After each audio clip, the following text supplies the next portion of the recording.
अस्सलामुअलैकुम वरहमतुल्लाहि वबरकातुहू। Second year physics chapter number 14 एक नया चैप्टर है, उसका लेक्चर है इलेक्ट्रोमैग्नेटिज़म।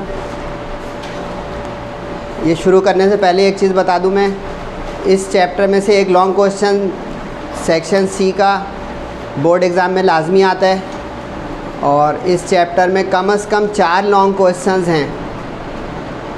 उन 4 लॉन्ग क्वेश्चंस में मुकाबला होता है, तो एक अगर पिछले साल आ चुका है तो 3 जो बाकी बच गए, अब वो जो 3 बाकी हैं, अब वो जो 3 बाकी जो क्वेश्चन होंगे उसमें कोई ना कोई एक आने का उम्मीद लाज़मी रहेगी। सही है, तो ये पहला टॉपिक होने जा रहा है डिस्क्रिप्शन का। तीनों इंशाल्लाह 1 बाय 1 होंगे आपके साथ।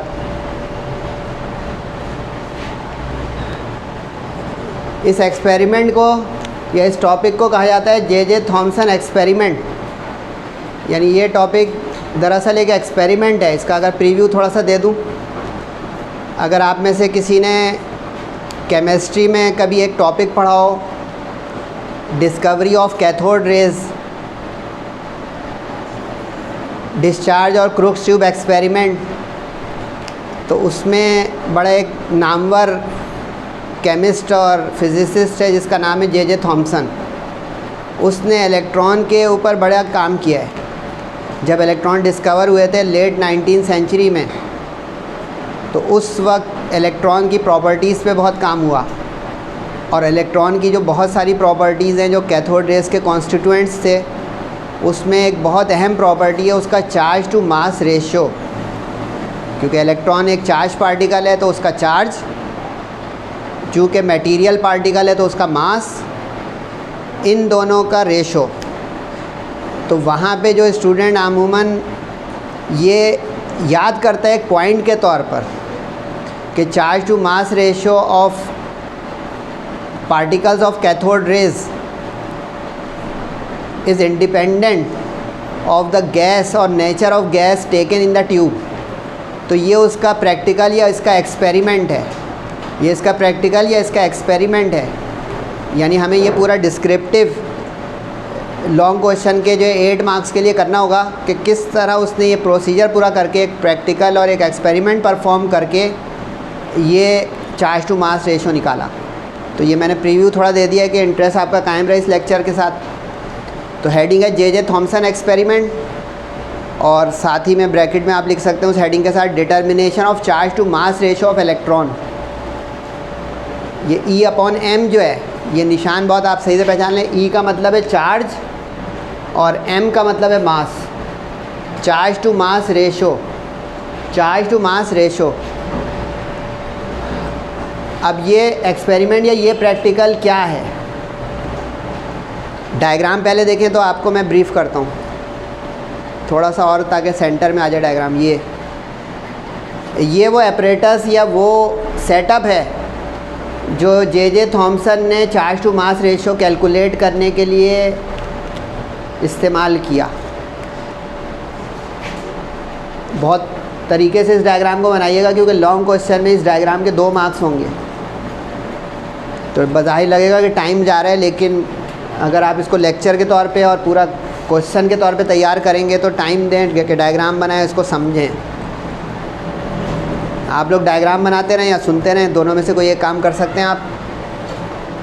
ये जो है एक इवैक्यूएटेड ग्लास ट्यूब है, ये जो आपको नज़र आ रही है पूरी एक्सटर्नली, ये एक इवैक्यूएटेड ग्लास ट्यूब है। ये डायग्राम अगर कोई बनाना चाहेगा तो इस तरह बननी शुरू होगी। ये इस तरह आप जाएंगे इसको बनाते हुए कि ये एक इवैक्यूएटेड ग्लास ट्यूब। अब ये ग्लास ट्यूब जो है, ये इवैक्यूएटेड का मतलब है अंदर से खाली है और एक हार्ड ग्लास मटेरियल की बनी हुई है।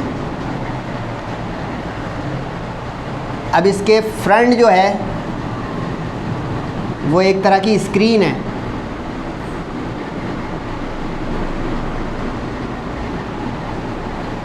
ये जो स्क्रीन है ये आमतौर पे एक फ्लोरेसेंट मटेरियल से कोटेड या पेंटेड होती है।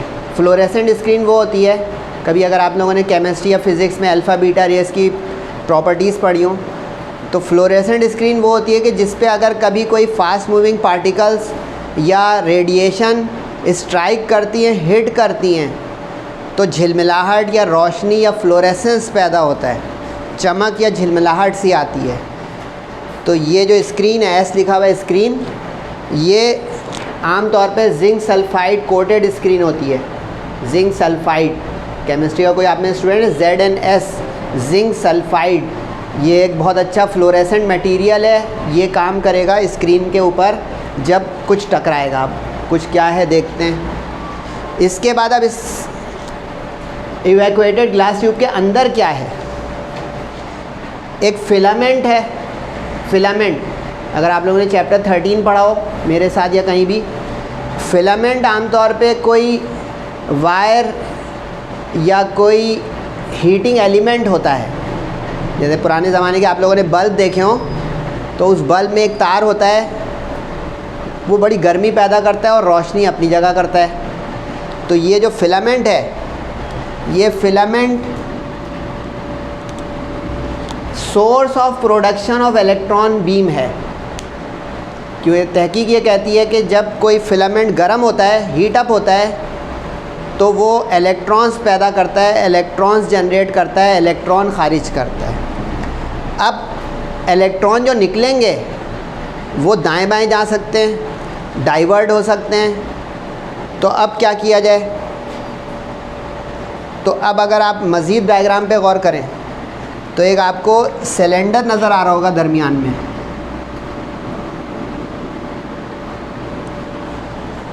ये सिलेंडर जो है, इसके सेंटर में एक होल है। सिलेंडर जो है, इसके सेंटर में एक होल है, छेद है, बारीक सा जो है ओपनिंग है। ये क्या करेगा कि जो फिलामेंट से इलेक्ट्रॉन निकले वो दाएं बाएं फरार ना होने पाएँ, वरना एक्सपेरिमेंट में गलती आ जाएगी या डेविएशन आ जाएगी। अब ये जो आपको नज़र आ रही है लाइन, ये एक तरह की समझें कि दीवार बनाई गई है कि इसके बाहर ना जाएं और अंदर ही अंदर जाके इस सेंटर में से पास हो इलेक्ट्रॉन भी। अब ये तो हो गया सिलेंडर का काम कि वो फिलामेंट से निकलने वाले इलेक्ट्रॉन्स को रास्ता देगा, एक मंजिल की तरफ रवाना करेगा। मंजिल कहाँ है वो देखते हैं। अब तो ये C फॉर सिलेंडर हो गया, F फॉर फिलामेंट हो गया। इसके आगे दो मेटालिक डिस्क या दो मेटालिक प्लेट्स हैं, A और B।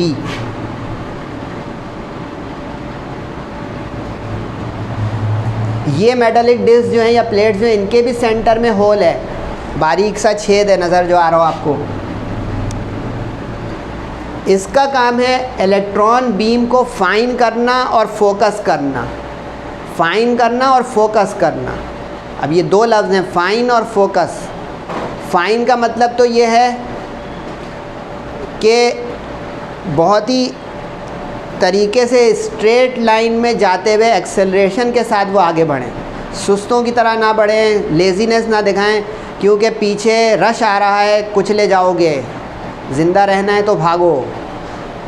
दूसरा काम है इसका, इसको फोकस करना, कि बिल्कुल स्ट्रेट लाइक एन एरो इस होल से निकलते हुए, मेटालिक डिस्क के प्लेट्स के सेंटर से निकलते हुए बिल्कुल स्ट्रेट लाइन में सीधे जाएं स्क्रीन की जानिब। अब ये कैसे होगा, अब थोड़ा वर्किंग भी साथ बताया था, वरना ये अलग से लिखिएगा। एक्सेलरेटिंग पोटेंशियल का धक्का मारना पड़ेगा। इलेक्ट्रॉन इंसान और जानवर तो नहीं है कि कोई एक्सेलरेटर दबा दें तो दौड़ेंगे, या कोई पीछे जो है वो कोई पुश करे तो दौड़ेंगे, गुस्सा दिलाएं तो दौड़ेंगे, ऐसे नहीं है। इलेक्ट्रॉन को एक्सेलरेटिंग पोटेंशियल देना पड़ता है, क्योंकि इलेक्ट्रॉन चार्ज पार्टिकल्स हैं, चार्ज बॉडीज़ हैं, यानी चल तो रहे होंगे, दौड़ तो रहे होंगे, लेकिन तेज़ रफ्तारी से एनर्जी के साथ दौड़ो, ताकि पीछे जो पूरी स्ट्रीम आ रही है वो एक फ़ाइन बीम बनाए, वरना ओवरलैपिंग और कंजेशन आ जाएगा कि एक जगह तो रश लग जाएगा इलेक्ट्रॉन को और बाकी जगह सड़क खाली रहेगी। तो स्मूथ पैसेज के लिए और स्मूथ ट्रांसपोर्टेशन के लिए और ट्रैफिक के फ़्लो के लिए ये दो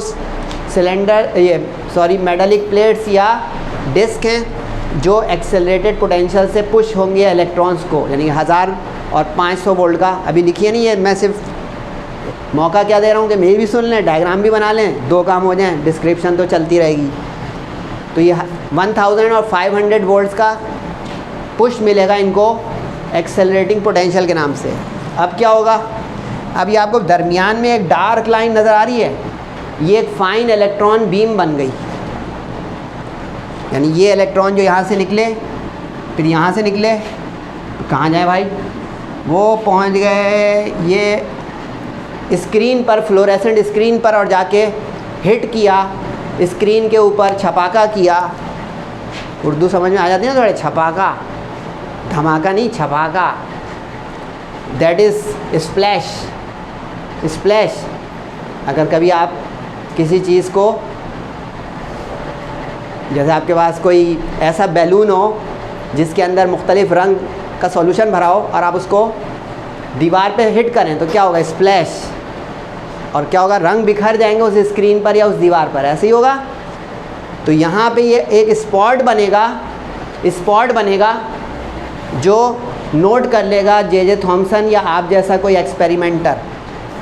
यानी वो एक स्पॉट है, एक ब्राइट लाइट का स्पॉट है, जिससे उम्मीद बनेगी एक्सपेरिमेंट करने वालों को और तजुर्बा करने वाले साइंसदानों को कि ट्रैफिक पहुंच रहा है, आगे पहुंच रहा है, क्योंकि शुरू में ही अंधेरा होगा यहाँ, उसके बाद ये स्पॉट आ गया। अब क्या होगा, इसकी पोजीशन नोट कर लेंगे लोग। इसके बाद आपको नज़र आ रही होंगी ये P और P डैश की दो प्लेट्स, ये दरअसल हैं कॉइल्स। अगर आप लोगों ने चैप्टर नंबर 13 और 14 का कुछ हिस्सा पढ़ो, कॉइल वो होता है जो करंट कैरिंग होता है, इसको इन एवैक्यूएटेड डिस्क के ऊपर और नीचे वाले हिस्से से लाया जाएगा इस इलेक्ट्रॉन बीम के अराउंड, सराउंडिंग।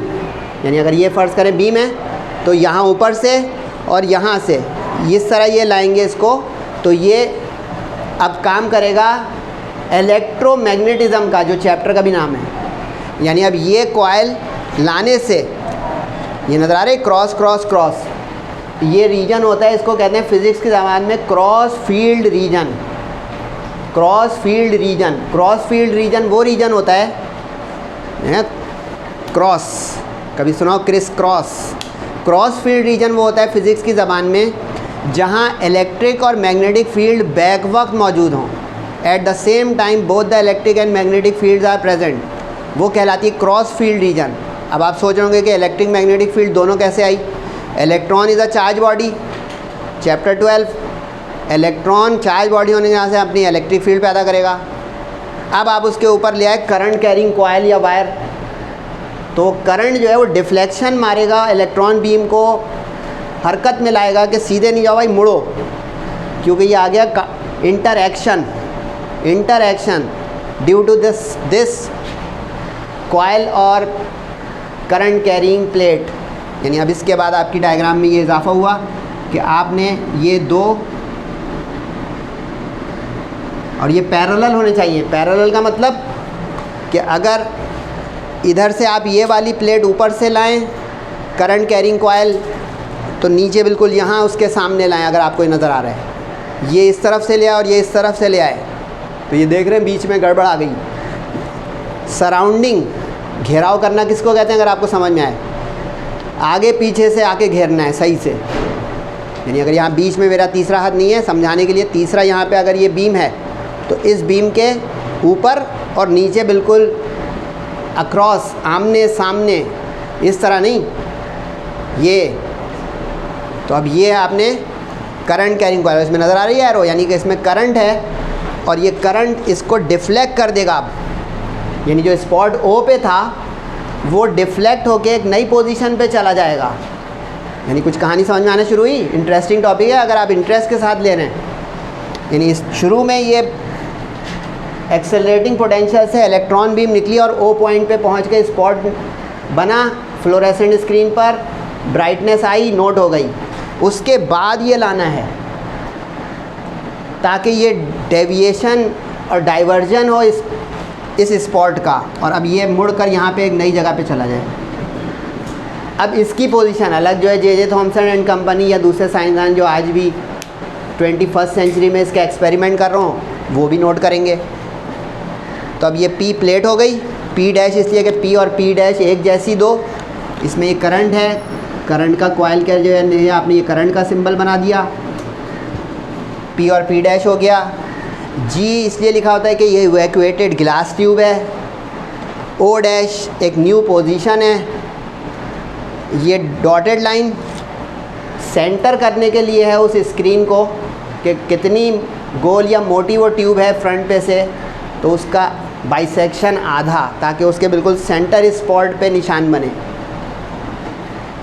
तो ये डायग्राम मैंने समझा दी, लेकिन रुके रहें, जिसने मिस की है वो बना ले पूरी, ताकि ये क्योंकि मूव होगा, ये मेरा रेड पेन रह जाएगा यहीं पे ही, डायग्राम चली जाएगी।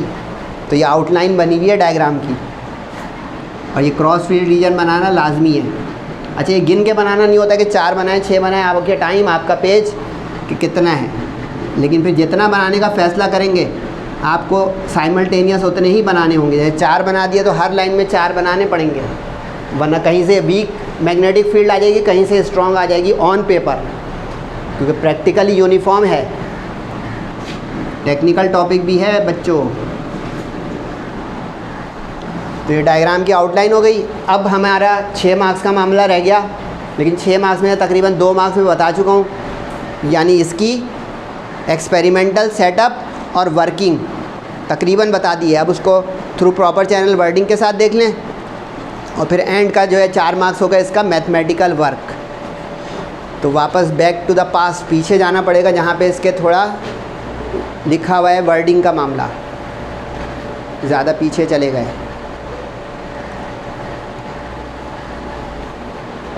ये देख लें भाई, ये आ गया इसका वर्डिंग का हिस्सा। डायग्राम अभी भी है, अगर तस्वीर खींच लें आप लोग, अगर कोई देख रहा है तो। लग रहा है ना बिल्कुल वैसी ही डायग्राम बन गया, एक्चुअल गायब हो गई, उसका अक्स रह गया।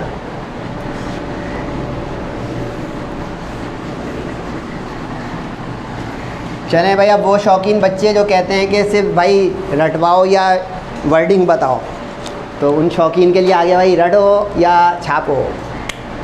लेकिन सारे ऐसे नहीं होंगे, ज़्यादातर समझने वाले हो तो अच्छा होता है। Working principle, when both the electric and magnetic field are present in the same region such that electric and magnetic force on a charge particle like electron are equal but opposite in direction, they cancel the effect of each other, such a region is called cross field region. ये वो theory है जो मैंने अभी आपको बताई थी, क्योंकि इसी उसूल पर ये एक्सपेरिमेंट काम करेगा कि हमें एक ऐसा सेटअप बनाना पड़ेगा जहाँ इलेक्ट्रिक और मैग्नेटिक फील्ड बैक वक्त मौजूद हों, otherwise no one is ever able to calculate the charge to mass ratio of any charge particle. तो ये वर्किंग प्रिंसिपल इस डिस्क्रिप्शन का हिस्सा है। अगर किसी स्टूडेंट के हलक में ये सवाल था कि ये वर्किंग प्रिंसिपल लिखना होगा जी, अभी इसके 2-3 पॉसिबल वर्डिंग वाले सवाल भी बोल दूंगा कि क्या सवाल है तो क्या जवाब देंगे, लेकिन मैं एक्सप्लेन पूरा कर रहा हूँ कि सवाल में कमी आती होगी तो हमारी रिक्वायरमेंट में कमी आती होगी, आपको लर्निंग पूरी करनी पड़ेगी। अब आ जाए भाई डायग्राम से नीचे, जहाँ पे थोड़ी कंस्ट्रक्शन लिखी हुई होगी। अच्छा, कंस्ट्रक्शन में बस 15, 20, 30 सेकंड के लिए छोड़ूंगा आपके सामने, क्योंकि कंस्ट्रक्शन डायग्राम बोल रही है कि डायग्राम में जी क्या है बोल रही है, जो मैं बोल के गुजरा हूँ। एफ़ क्या है, सी क्या है, ए और बी क्या है, पी और पी डैश क्या है, एस क्या है और आई क्या है। You have 30 seconds maximum to capture, क्योंकि वो बता चुका हूँ, जान नहीं छुड़ा रहा हूँ, क्योंकि डायग्राम ज़्यादा बोल रही थी बनिस्बत इस वर्डिंग के। कि एक ट्यूब थी, एक फिलामेंट था इलेक्ट्रॉन पैदा करने के लिए, फिर सिलेंडर था इलेक्ट्रॉन को फोकस करने के लिए, फिर मेटालिक प्लेट्स थे जिसके दरमियान में होल थे ए और बी, इलेक्ट्रॉन को एक्सेलरेट और फाइन बीम बनाने के लिए, और फिर हॉरिजेंटल प्लेट्स या करंट कैरिंग कॉइल थे जिससे फील्ड लाए हम, और फिर उसके बाद आखिर में स्क्रीन जिसके ऊपर हमारा ऑब्जर्वेशन होगी सारी।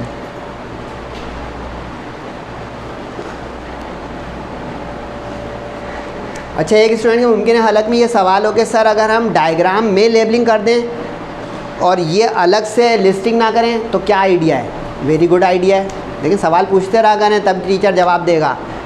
टीचर अपने तौर पे एक अजम्पशन वाला क्वेश्चन फ्रेम किया, ज़रूरी नहीं है आप इसके अलावा भी सवाल पूछें, सोचें, keep thinking and keep questioning, because you are a student of science. Science student की ये निशानी होती है कि उसके दिमाग में सवालात उभरने चाहिए। यानी अब जहाँ पे आपने डायग्राम में जी लिखा है वहाँ जी ना लिखें, इवैक्यूएटेड ग्लास ट्यूब लेबलिंग कर दें वहाँ पे। ये वर्डिंग सारी मुख्तसर अंदाज में डायग्राम के ऊपर चली जाएगी लेबलिंग की शक्ल में। अब ये आपके ऑप्शन है, मैंने दोनों ऑप्शन दे दिए। अलग से लिस्ट करेंगे तो डायग्राम में वो जी और एफ एस लिखना पड़ेगा ताकि वो पता चले कि एस है कहाँ तो वो ये है, सी है कहाँ तो वो ये है, पी और पी डैश है कहाँ तो वो ये है। और दूसरा टाइम थोड़ा सा 2-4 मिनट इस सवाल में बचाने का कि डायग्राम पे लेबलिंग करते जाएं। ये खूबसूरत लेबलिंग फिर कीजिएगा पॉइंटर से या पेंसिल से शार्प, क्योंकि काफ़ी सारे स्टूडेंट डायग्राम बनाते हैं, लगता है फेंक रहे हैं, अपना लफ्ज़ छोड़ दिया है। चलें भाई आगे। ये आ गया भाई प्रोसीजर। प्रोसीजर का मतलब है वो वर्डिंग, वो डिस्क्रिप्शन जिसको हम एक्सपेरिमेंट कहते हैं। अच्छा, मैंने पॉइंट वाइज कर दिया, बुक में आपके इतना ऑर्गेनाइज नहीं होगा। सबसे पहले इलेक्ट्रॉन पैदा होंगे, अगर उर्दू समझ में आती है आपको। पैदा होकर उनको फोकस करवाने की कोशिश करवाई जाएगी ताकि जो है आवारागर्दों की तरह दाएं बाएं भटक के किसी दोस्त यार के साथ ना इधर उधर चले आएँ। एक मकसद है उनका जो है भाई, यहाँ पे एक्सपेरिमेंट कर रहे हैं उन इलेक्ट्रॉनों पे। उसके बाद इलेक्ट्रॉन को धक्का देंगे ताकि तेज़ी से पहुँचो मंजिल पर, क्योंकि पीछे बहुत ज़्यादा ट्रैफिक आ रहा है लोगों का। लोग कौन? इलेक्ट्रॉन का रश, इलेक्ट्रॉन की बीम। अब आपको वैल्यूज़ याद करनी है बहुत ध्यान से। सबसे पहले 1 किलो वोल्ट का धक्का मारा जाएगा इलेक्ट्रॉन बीम को। 1 kV दैट इज़ 1000 वोल्ट्स। ये कहाँ मारा जाएगा? अब डायग्राम देखें, क्योंकि अब डायग्राम में दोबारा नहीं दिखाऊंगा। फिलामेंट F और पहली डिस्क के दरमियान, ताकि 1000 वोल्ट की बुनियाद पे वो तेज़ी से वहाँ पहुँच जाएं। फिर अब A और B के दरमियान 500 वोल्ट्स का आएगा। डायग्राम अपने पास सामने रखें। फिलामेंट जहाँ से उनकी प्रोडक्शन हुई थी, जनरेशन हुई इलेक्ट्रॉन की, वहाँ से लेकर मेटालिक डिस्क A तक 1000 वोल्ट्स का, ताकि वो एक बीम बन जाएं, एक फाइन स्ट्रेट लाइन बन जाएं। और फिर 500 मज़ीद देंगे A और B यानी 2 मेटालिक प्लेट्स के दरमियान, ताकि वो अब एक्सेलरेट होकर फाइन बीम में बिल्कुल सीधे तीर की तरह पहुंच जाएं उस स्पॉट O पर जहां पे नुक्ता आएगा। तो ये वैल्यू बिल्कुल कैलकुलेटेड है, एक्सपेरिमेंटल है, पक्की याद होनी चाहिए। क्या होगा नतीजा? अब इस फोकस करने से और एक्सेलरेट करने से जाके टकराएगी स्क्रीन पर वो इलेक्ट्रॉन बीम, और कहाँ से गुजर के? P और P डैश दरमियान में हम बाद में प्रोड्यूस करेंगे, और एक लाइट स्पॉट आ जाएगा O centre point O। Diagram देखते रहें। अब एक मैग्नेटिक फील्ड हमें प्रोड्यूस करवानी है। 2 कॉइल्स, याद है 2 coils, current carrying coils. 2 coil जो ऊपर नीचे हैं वहाँ से हमें अब प्रोड्यूस करनी है मैग्नेटिक फील्ड। और वो उससे क्या होगा? डिफ्लेक्ट होगी इलेक्ट्रॉन बीम, और O से यूँ जो गई थी O से घूम के चली जाएगी वो O डैश पर। अब इसका पोजीशन और पॉइंट नोट होगा। आखिरी ये पॉइंट, ये काउंटर है एक्शन का रिएक्शन, कि जब इलेक्ट्रिक फील्ड और मैग्नेटिक फील्ड जो क्रॉस फील्ड रीजन की थ्योरी थी वो आएगी, तो ये स्पॉट वक्ती तौर पे तो वहाँ जाएगा, दोबारा अपनी जगह पे आ जाएगा। यानी यूँ नहीं होता रहेगा, फ्लक्चुएशन नहीं होती रहेगी उसमें। यानी पहले स्ट्रेट गया, फील्ड आए, यूँ चला गया। जैसे ही आपने उसको काउंटर किया वो वापस अपनी जगह O पे आ गया, क्योंकि ये वक्ती तौर पे ये मेजरमेंट के लिए हमें मूव करना है। ये जो यूँ करवाया ना, ये अभी कैलकुलेशन में आएगा कि इसको क्यों घुमाया, जाके टकरा तो गए। घुमाएंगे तो एक सर्किल बनेगा, सर्किल बनेगा तो कैलकुलेशन होगी, मैथ्स आएगी। कुछ लोग सोने की कोशिश कर रहे हैं, भाई ऐसा ना करें।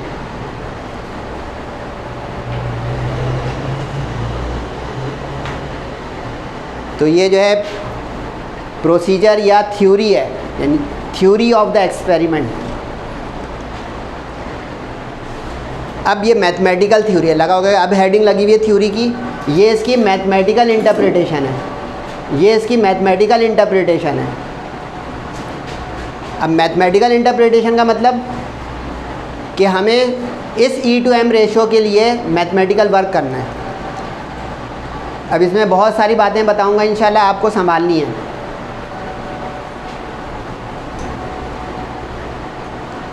पहली बात, जब कोई चार्ज पार्टिकल मैग्नेटिक फील्ड से गुजरता है, मैग्नेटिक फील्ड में हरकत करता है, तो मैग्नेटिक फोर्स क्या होती है। इस चैप्टर का एक शॉर्ट टॉपिक है, मुख्तसर बता देता हूँ क्योंकि मुमकिन है आप लोगों ने वो लेक्चर ना लिया हो। वो होता है F = QVB sin थीटा। क्योंकि इलेक्ट्रॉन एक चार्ज बॉडी है, चार्ज होगा उस पर, किसी रफ्तार से वो इलेक्ट्रॉन बीम गई है, वहाँ पे चल के गई है ना भाई, तो वेलोसिटी स्पीड होगी उसकी।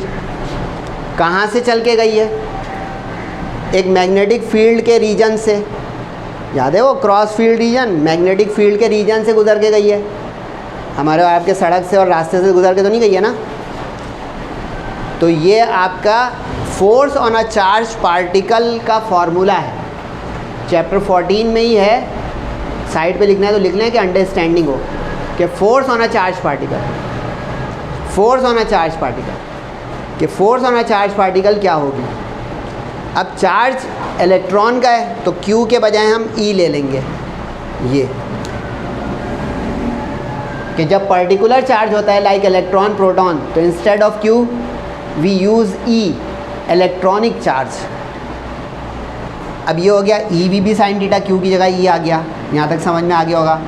अब sin थीटा की क्या हैसियत है, जब कोई चार्ज पार्टिकल परपेंडिकुलरली मूव करता है मैग्नेटिक फील्ड में इस तरह, तो मैक्सिमम फोर्स एक्सपीरियंस करता है, मैक्सिमम फोर्स। यानी ये मैग्नेटिक फील्ड है और इलेक्ट्रॉन बीम ये गई, डायग्राम में देख लीजिएगा, ये मैग्नेटिक फील्ड है और ये इलेक्ट्रॉन बीम गई। ये क्यों है भाई, P और P डैश कहाँ है आपकी डायग्राम में, ऊपर नीचे है ना भाई, तो ऊपर नीचे ऐसे ही बनेगा ना। और बीम किधर से आई थी, इधर से। अब तीसरा हाथ मैं कहाँ से लाऊँ भाई, ये ले आया, यहाँ से ये देखें 90 का एंगल बना, तो 90 के परपेंडिकुलर होने की वजह से मैक्सिमम फोर्स sin 90 = 1। बायोलॉजी वाले तो वो भी लिख ले, मैथ्स वाले को आना चाहिए कि sin 90 = 1, sin 90 = 1।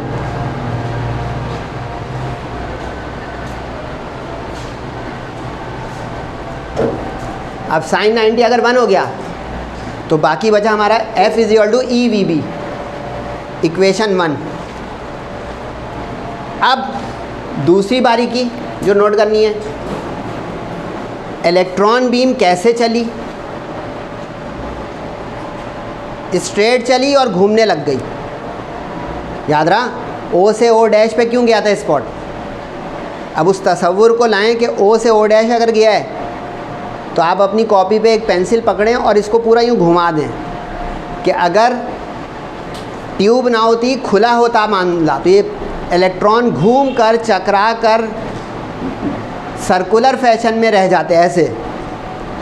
क्या इससे पता चला, एक MCQs भी बता दूँ कि अगर कभी भी कोई MCQs या कोई ITQ या एप्टीट्यूड में आपसे पूछे कि कोई चार्ज पार्टिकल अगर कभी मैग्नेटिक फील्ड के रीजन में दाखिल हो तो उसका पाथ कैसा बनेगा, elliptical, straight line, circular, hyperbolic, none of these. पहली फुर्सत में लिख दीजिएगा सर्कुलर, सर्किल जैसी शक्ल आएगी क्योंकि वो घूम के रह जाएगा, चकरा के रह जाएगा। रीज़न क्रॉस फील्ड रीजन में दाखिल हुआ है, मैग्नेटिक मैदान में दाखिल हुआ है, मगनातीसी। इसको यूँ समझ लें कि आप बाइक पे या अपनी गाड़ी पे जा रहे हो और एक साइक्लोनिक घन चक्कर आ जाए तो घूम के ही रहेंगे ना, चकराएंगे तो बाद में कि ये हुआ क्या था। अब क्यों सर इतना अपने वक्त ज़ाया किया, हमारा वक्त नहीं ज़ाया किया भाई बेटा। जो चीज़ घूमती है उस पर सेंट्रीपिटल फोर्स अमल करती है। अब कुछ मैथमेटिशियन मुझसे आगे चले जाएं माशाल्लाह। ये फोर्स मैग्नेटिक फील्ड में होने की वजह से इलेक्ट्रॉन बीम की, और ये फोर्स सर्कुलर पाथ पे रोटेट करने की वजह से, दोनों एक ही इलेक्ट्रॉन बीम उसका सामना कर रहे हैं। तो कंपेरेबल दोनों फोर्सेस हो गई कि मेरे ऊपर ही मैग्नेटिक फील्ड अमल कर रही है, मैं इलेक्ट्रॉन हूँ, मेरे ऊपर ही जो है सेंट्रीपिटल फोर्स अमल कर रही है, मैं घूम रहा हूँ। तो both forces must balance and equate. तो अब आप मुझसे आगे 1 मिनट चले जाएं, इन दोनों का आप बराबर करेंगे तो आपको नज़र आ रहा होगा एक v² से v कैंसिल हो जाएगा क्योंकि ये v वेलोसिटी स्पीड का होता है, ये भी v वेलोसिटी स्पीड का है। कट छट के जो बचेगा उसमें बस 2 अननोन होंगे, उस पर ये टॉपिक हमारा आगे चलेगा। एक v क्योंकि एक वी स्क्वायर से एक बचेगा और एक आर। ये इस टॉपिक की हैप्पी एंडिंग हो जाएगी, लेकिन वो मैथमेटिकल एंडिंग होगी कि जे थॉमसन ने फिर वी कैलकुलेट किया था कि इलेक्ट्रॉन किस रफ्तार से घूमेगा कैसा, और फिर आर के जो घूमा उस सर्कुलर पाथ का रेडियस क्या बना। If these two are known, charge to mass will be calculated. Topic भूल गए इतनी देर में। Derive an expression, give mathematical interpretation और expression for the charge to mass ratio of electron with the help of an experiment performed by J Thomson. Question का एक format बता दिया। आगे बढ़े भाई। ये जो बोला था वही हुआ। मैग्नेटिक फोर्स रखी आपने EV, सेंटीपिटल फोर्स रखी ये, नतीजा क्या हुआ भाई, वी स्क्वायर से आपका गया वी, तो क्या बचा, EB बचा। लेकिन हमें टॉपिक क्या है, हमारा टॉपिक है ये चार्ज टू मास रेशो। अब E और M को एक तरफ करें तो अब M को इधर किया तो B उधर चला जाएगा। कुछ समझ में आई कहानी।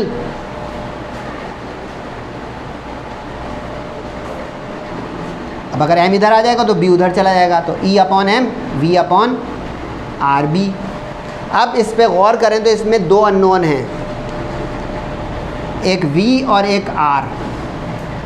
सर आपको कैसे पता चला? वैसे ही जैसे आपको पता चलेगा, क्योंकि E अपॉन M तो मेन क्वेश्चन है ना भाई। तो अब इसका मतलब है अगर राइट के तीनों नोन हो जाएं तो क्वेश्चन इज डन, चाहे न्यूमेरिकल, चाहे मैथमेटिकल, चाहे थ्योरेटिकल, ऐसे ही है। तो अब B हमें पता है। सर ये कैसे पता है? कॉइल आप ही लाए थे ना कि मैं लाया था?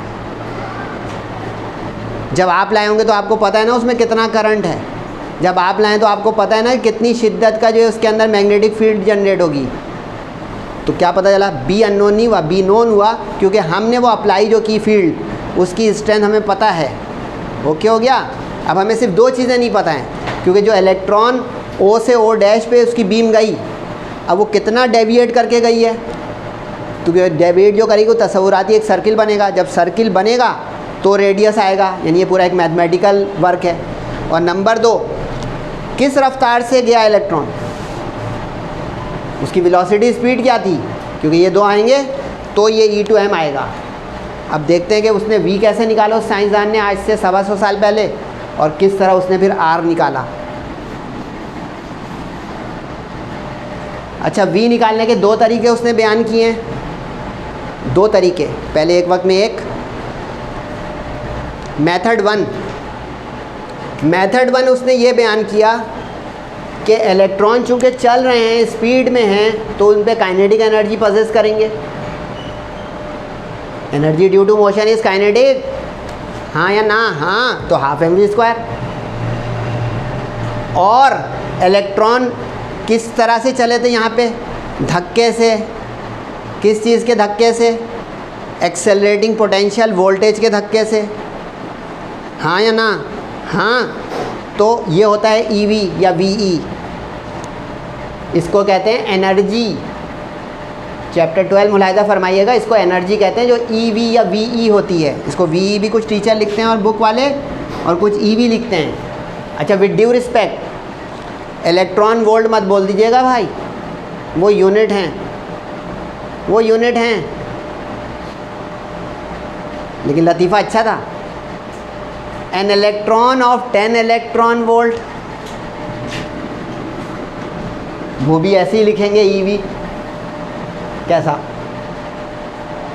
अब यहाँ EV को इलेक्ट्रॉन वोल्ट पढ़ना मना है, क्यों?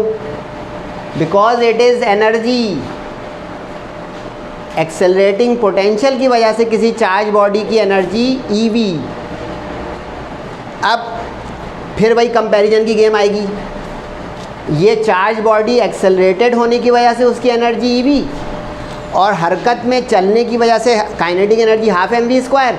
अब जो इसके नीचे वाला हिस्सा है, उसके नीचे वाले हिस्से को आप कंपेयर करके पहुंचा दें मुझसे पहले, यानी अब EV = हाफ mv² लेंगे। जैसे अभी दो फोर्सेस इक्वल ली थी तो हम E/m के एक रिजल्ट तक पहुंचे थे। अब इसी तरह इस दोनों को इक्वेट करेंगे क्योंकि ये दोनों एनर्जी किसकी हैं, इलेक्ट्रॉन बीम की। तो हम इन दोनों को जब इक्वेट करेंगे तो एक रिजल्ट आएगा। लेकिन अब विद ड्यू रिस्पेक्ट, अब v से v को मत कैंसिल कर दीजिएगा। सर चिढ़ा रहे हैं, ऐसे तो नहीं करें। मैं चिढ़ा नहीं रहा हूँ भाई। मुमकिन है कि कोई मुझे इस तरह देखना नहीं चाह रहा हो, लेकिन मैं खामा खाई में देख रहा हूँ कि मेरे दांत वाँत हैं। मैंने एकदम मुँह बस बिसोर के भी कोई टीचर पढ़ा देना कि पढ़ाए जा रहे हैं, मुस्कुरा ही दें। तो ऐसे ही सर मुस्कुरा रहे हैं। v को v से कैंसिल नहीं कीजिएगा, स्मॉल v छोटा बनाइएगा थोड़ा अपने साइज़ में, और कैपिटल V बड़ा बनाइएगा अपने साइज़ में। वरना आप भी स्टूडेंट हैं, हम भी रहे हैं, एक अरसे लगते नहीं हैं, कभी इस तरह की चीज़ें भी कट जाती हैं। वो एक क्लास बोल नहीं रहा हूँ, मैं अपने दूसरे लेक्चर में बोलता हूँ कि ये और ये काट दिया, तो यहाँ V और V को नहीं काट दीजिएगा। V वेलोसिटी है, कैपिटल V वोल्टेज है, जो बचेगा वो लिख दीजिएगा। हिम्मत करेंगे बेटा तब मेरे लेक्चर में आपको इंटरेस्ट बनेगा कि सर आप हमें काम दे रहे हैं, आप पढ़ाते रहें ना। तो आप सो जाएंगे। जब भी मैंने कहा कुछ लोग सोने की कोशिश कर रहे हैं। When you participate then you wake up। इस जुमले पे गौर कीजिएगा, घर में लटका दीजिएगा दीवारों पे। When you participate then you wake up। बहुत ही मायने खेज जुमला है ये। When you participate, when you take interest, when you are feeling good, when you are adjusted, then you wake up। Otherwise, बाकी बाद में बताऊँगा, ये आ जाए भाई, क्योंकि इसका उल्टा होगा ना, when we sleep। तो ये देख ले भाई, v से v स्क्वायर काटना नहीं था, ठीक हो गया। हेडिंग याद रही, वेलोसिटी निकालने की कोशिश। तो अब v स्क्वायर इधर छोड़ दे, 2 उधर जाएगा, m इधर जाएगा, स्क्वायर का तोड़ स्क्वायर रूट, स्क्वायर का तोड़ स्क्वायर रूट। तो क्या हुआ नतीजा ये।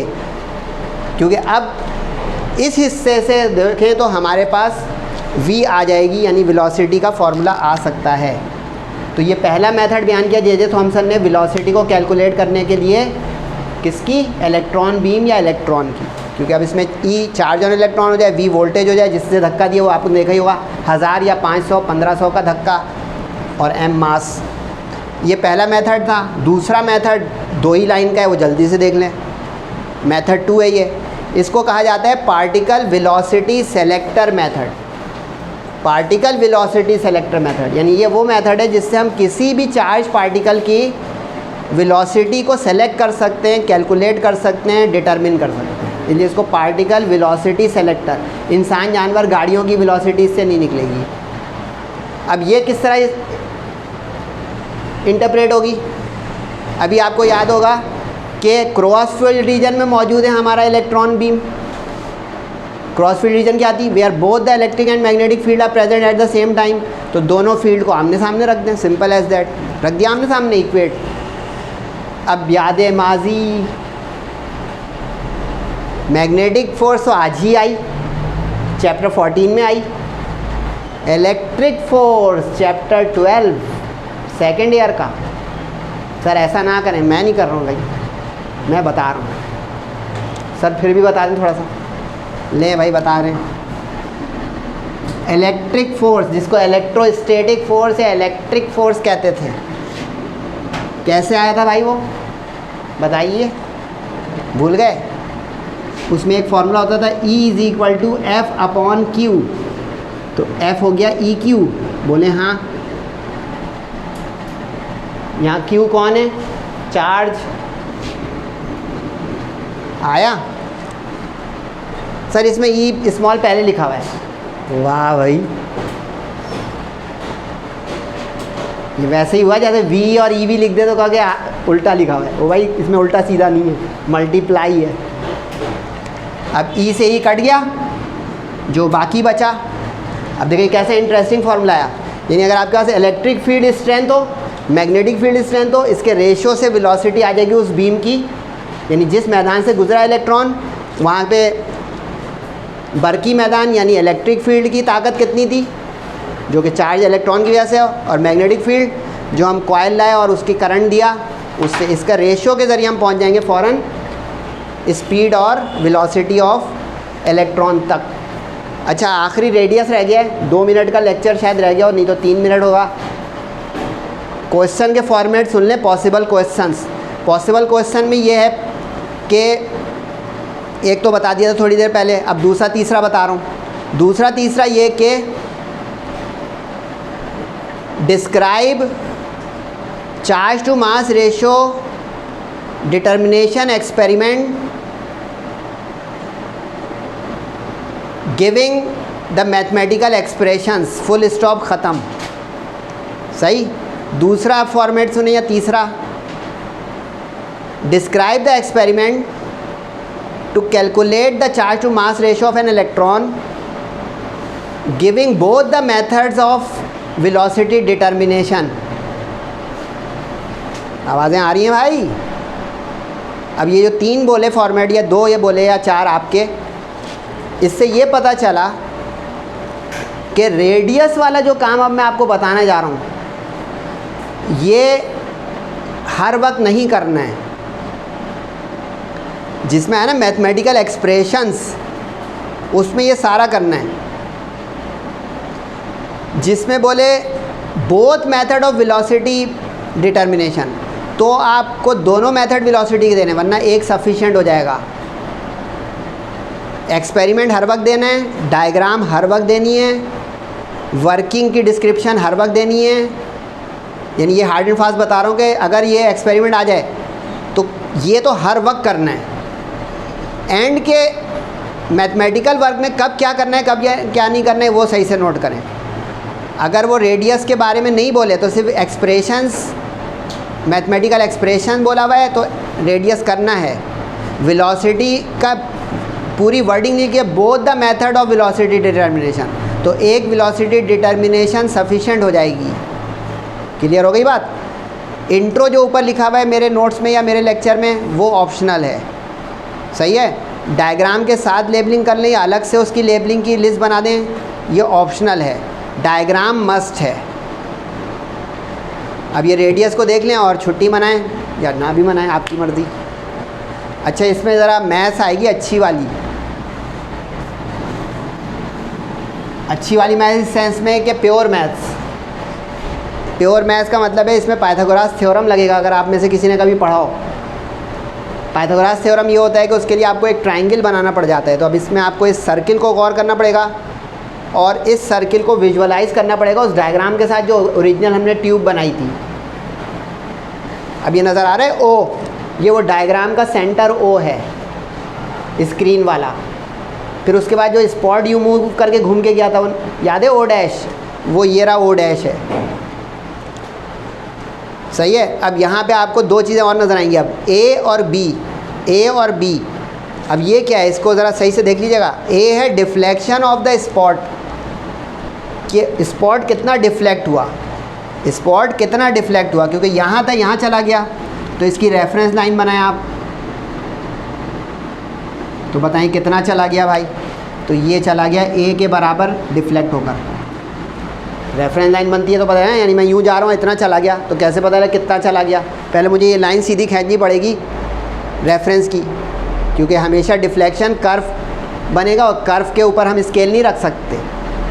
समझ में आई बात? तो हमें एक रेफरेंस लाइन बनानी पड़ेगी, यूँ कर्व कहाँ तक पहुँचे वहाँ तक, तो फिर वहाँ से स्केल रखेंगे। किसी को समझ में आया? नहीं समझ आया तो ये बनाया तो यहाँ देखिए, वहाँ भी नहीं समझ आया तो यहाँ भी नहीं आया, तो फिर मैं कुछ नहीं कर सकता भाई कि मैं घूम के यहाँ गया था जो यूँ कर रहा था। अब ये रेफरेंस लाइन मैंने बनाई जो मैंने कहा यूँ जाएंगे, फिर मैंने कहा ये स्केल रख देंगे, ये स्केल रख दिया था, क्योंकि स्केल सीधी स्ट्रेट लाइन की जगह पे रखते हैं। जैसे एंगल का भी कोई पूछ दे कि कर्व के ऊपर का एंगल बताओ, तो कर्व के ऊपर टेंजेंट ड्रॉ करना पड़ेगा।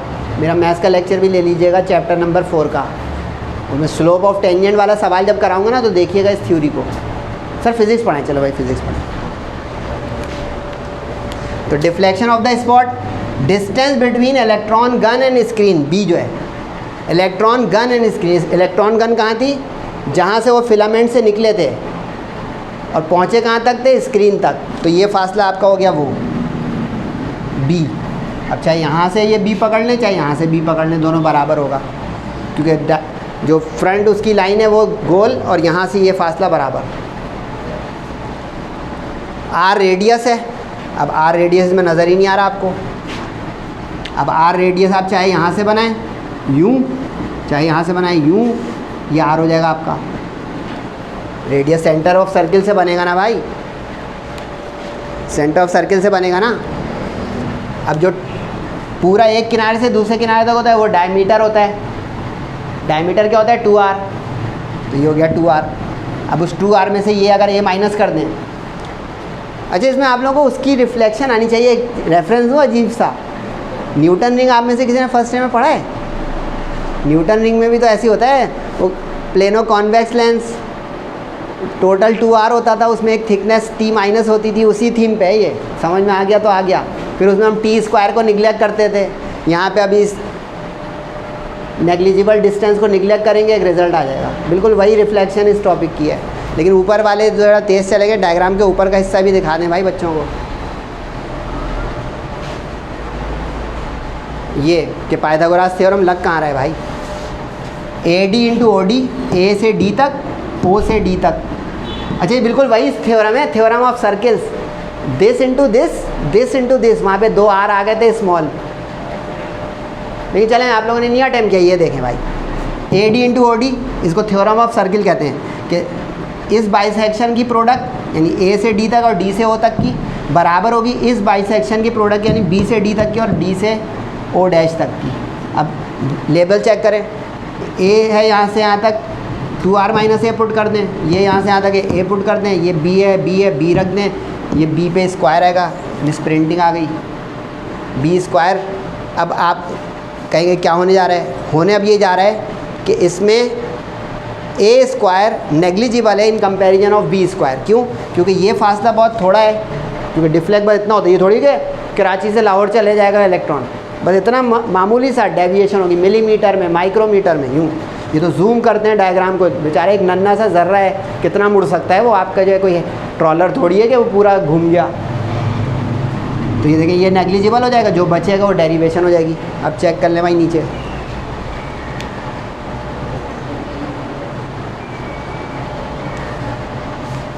हो गया भाई b स्क्वायर अपॉन 2 है, बस यहाँ तक। ये नीचे जो है आपके लिए MCQs है कि जब इस r की वैल्यू को रखा उसने, जे थॉमसन ने, उस जहाँ पे 2 क्वेश्चन मार्क लगाए थे, और उस v को रखा, तो बिल्कुल 99.9% एक्यूरेसी के साथ charge to mass ratio electron का आया।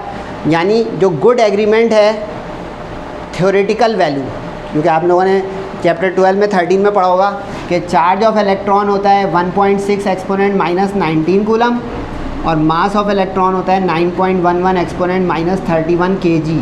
अब अगर इसको आप अपने घर में कैलकुलेटर से डिवाइड करें तो आप देखेंगे क्या आता है, 1.71 कुछ आएगा।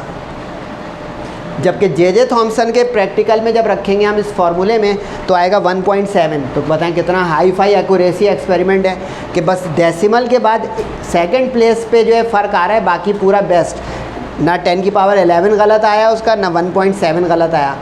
7 के बाद जो सेकंड थर्ड डिजिट होता है जिसको अनसर्टिनिटी कहते हैं, सिर्फ उतना मामूली सा डेविएट हुआ कैलकुलेशन में।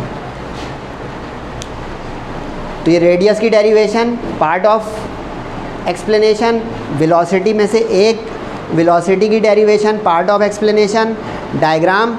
8 मार्क्स का मामला है, अगर पेपर पैटर्न चेंज नहीं होता MCQs के पैटर्न की वजह से, तो ये 15 to 17 मिनट्स में करने की कोशिश कीजिएगा। फीडबैक ज़रूर दे दीजिएगा। बहुत इंपॉर्टेंट टॉपिक था, मैंने कोशिश कर दी समझाने की। और भी 2 टॉपिक इंशाल्लाह होंगे आगे, ज़िंदगी और सेहत रही तो। अस्सलामु अलैकुम वरहमतुल्लाहि वबरकातुहू।